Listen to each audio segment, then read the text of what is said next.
Hello, my name is Noah Bewley, and this is my video for Physics Lab 5 for 2212 at Georgia Tech. Introduction to basic relevant ideas. We have change in magnetic flux with time, magnetic dipole behavior, force felt on a magnetic dipole by a current carrying loop, and the momentum principle. Um, you're going to see just in a little bit how it's put together through this experimental setup. So in the experimental setup, we have a roll of aluminum foil. We're dropping a bar magnet through it. It's important that the foil is aluminum and not sort of ferrous species. And that's important because we want the only effect on the velocity of the bar magnet to be due to an induced current and thus an induced magnetic field from the aluminum foil on the magnet. If it was something that could have a possible induced, that could experience induced magnetism, it could kind of cloud the data. This is just the kind of hard data constants I took before I did the experiment. So tube length 0.29 meters, inner radius of the tube is 0.02 meters, 0.025 meter outer radius, the mass of the magnet, the magnetic dipole of the magnet that was discovered in lab 3.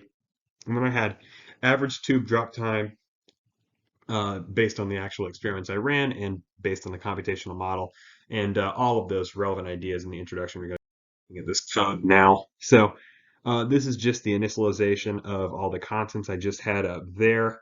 And then in step 2, I modeled the magnetic field based on the magnetic dipole using this equation that can be found in many reference sheets that just relates the direction and strength of a magnetic field to the position relative to the magnetic dipole. Now I'm calculating the change in flux with respect to time. The change in flux with respect to time through all surfaces on the tube is simply going to be due to the movement of the magnet downward as it falls due to gravity. Um, so that's just going to be based simply on distance. And you can see that distance dependence earlier in the magnetic field produced by the dipole. And then now for step 4, we're going to calculate the induced current within each individual delta L length of the tube based on this change in flux with respect to time. Right now, it's written as I is equal to change in flux with respect to time over R, and that's because change in flux with respect to time can also be set equal to EMF, which we all know is a voltage. And using Ohm's law, you can write this dependence down. All right, here's just some more code. So the force on the loop due to the interaction between the magnetic field produced by the current induced in the aluminum foil on the bar magnet is the exact same due to Newton's third law as the force felt on the bar magnet from this induced current, which is going to push the bar magnet up, which is going to resist change in the magnetic state of the entire system with time. Then we just have the force of gravity, which is the other force, the balancing force. In this case, it's going to be moving the bar magnet down, where this force on the bar magnet from the loop due to the current induced in the aluminum foil is going to be pushing in opposition to gravity.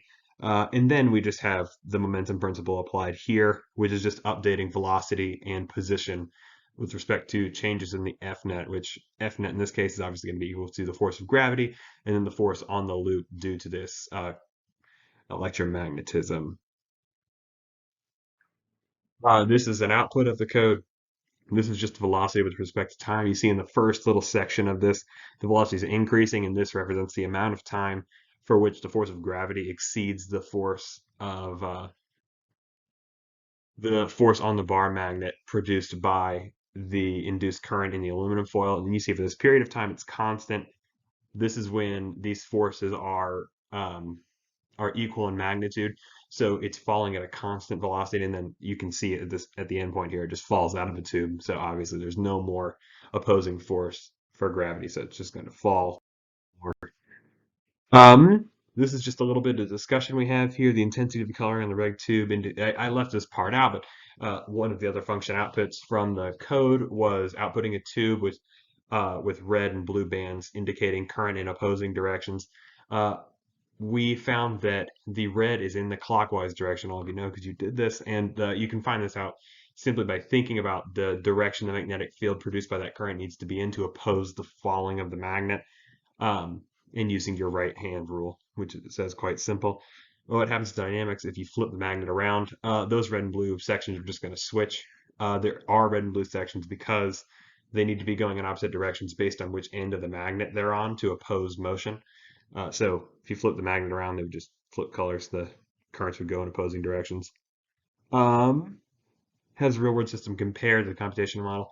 Compared, okay, the computational model was a little bit, said it would take a little bit longer. That's most likely due to not considering air drag or other small things like that. And the shape of velocity versus time plot. We discussed this already at that point, the period of time in the graph where the forces are equal and the period of time where E is more and then it falls out of the tube. And what if the resistivity of the conductor were reduced as close as possible to zero? Greater current would be produced and the force on the bar magnet opposing motion would be greater. It would fall slower. Um, and what if there were holes or slots cut in the tube? That would impede the ability of current to be induced in loops to oppose the magnet falling, and it would fall faster. So thank you. We've been a little bit over time here, but thanks for watching.